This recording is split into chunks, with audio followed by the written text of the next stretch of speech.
حالانکہ دو بہت بڑے ایونٹس جو ہیں ان کا بھی آپ نے ذکر کیا.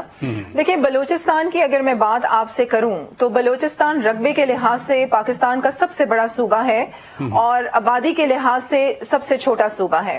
اب 44% آف دا پاکستان از بلوچستان اور بلوچستان میں لا اینڈ آرڈر کی سچویشن اسی لیے بگڑی رہتی ہے کہ وہاں پر معاشی مسائل بہت زیادہ ہیں. ایون کہ بہت سارے ایسے ایریاز ہیں کہ جہاں پر بنیادی سہولتیں تک میسر نہیں ہیں لوگوں کو. اور اب آپ سوچیں کہ جب یہ سیلاب آیا ہے اور پچھلے 2.5 مہینے سے 12 جون سے یہ سلسلہ شروع ہوتا ہے جو اب تک جاری ہے اور یہ اتنی شدید بارشیں ہیں اور یہ فلیش فلڈز جو ہیں اس نے اتنی تباہی یہ لے کے آیا ہے بلوچستان میں کہ میں جتنی بھی بات کروں میرے خیال سے کم ہوگا. اور گراؤنڈ ریئلٹیز اگر آپ جا کر دیکھیں تو پہلے ہی بلوچستان کا مسئلہ غربت ہے, معاشی مسئلہ ہے, اور اب ان سیلاب کی جو تباہ کاریاں ہیں یہ آپ دیکھیں کہ پھر اب جس طریقے سے پانی بہت سارے علاقوں میں ابھی بھی کھڑا ہے, لوگ جو ہیں سڑکوں پر رہ رہے ہیں, کھلے میدان تلے رہ رہے ہیں. ریسورسز بلوچستان گورنمنٹ کے پاس بہت ہی محدود ہیں, لیکن پھر بھی میں آپ کو بتاؤں کہ چیف منسٹر نے اپنی تمام ٹیم, جتنے بھی ٹیم ممبرز ہیں, تمام سٹیک ہولڈرز کو ہائی الرٹ کیا ہوا ہے. اور ہم جو ہیں prominent N G Os of Pakistan, international worldwide N G Os, سب کو انگیج کر رہے ہیں کہ یہ ٹائم ہے کہ بلوچستان کی طرف توجہ کرنے کی ضرورت ہے, نہیں تو بلوچستان 30 سے 35 سال مزید پیچھے چلا جائے گا. پہلے ہی لا اینڈ آرڈر کی سچویشن وہاں پر بگڑی رہتی ہے. یعنی احساس محرومی پہلے بھی ہے, احساس محرومی پہلے بھی ہے, اور اگر اب اگنور کیا گیا, اب نیگلیکٹ کیا گیا تو اس کے بھی پھر کانسیکوینسز ہوں گے.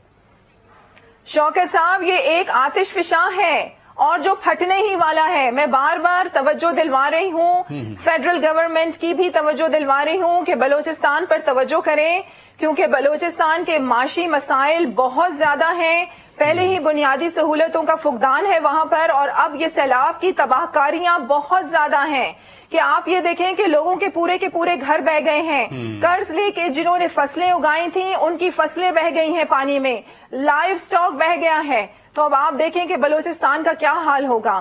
حالانکہ ہمارے تمام سٹیک ہولڈرز جو ہیں وہ متحرک ہے. جی بالکل, آپ نے بالکل درست کہا کہ بہت زیادہ مسائل ہیں ناظرین, اور وزیر اعظم بھی وہاں جا رہے ہیں, آرمی چیف بھی جنرل قمر جاوید باجوہ صاحب بھی کئی بار وہاں گئے ہیں, اب دیگر لیڈرز بھی جا رہے ہیں. لیکن ناظرین میسو لیول ہے تباہی کا, اتنی وسیع پیمانے پر تباہی ہوئی ہے کہ اس کے لیے بہت زیادہ ایفرٹ کی ضرورت ہے. اور ویسے بلوچستان کے حوالے سے بات کر رہی ہیں مس فرح عظیم شاہ صاحبہ, تو میں یہ بھی آج آپ کو ناظرین یاد دلا دوں, آج قائد اعظم محمد علی جناح کی برسی ہے, اور برٹش انڈیا میں قائد اعظم نے سب سے پہلے بلوچستان کے حقوق کی بات کی تھی. میں یہ بھی یاد کروا دوں کہ جب قائد اعظم محمد علی جناح نے 14 نکات پیش کیے تو اس میں ایک مطالبہ یہ بھی تھا کہ بلوچستان کو ایک صوبہ بنا دیا جائے, جو برٹش انڈیا کے دیگر صوبوں کے برابر حقوق دینا تھے, وہ قائد اعظم نے یہ آواز اٹھائی تھی. سب پاکستانی دیکھ رہے ہیں کہ بلوچستان میں, سندھ میں, جنوبی پنجاب میں, کے پی میں بہت تباہی ہوئی ہے.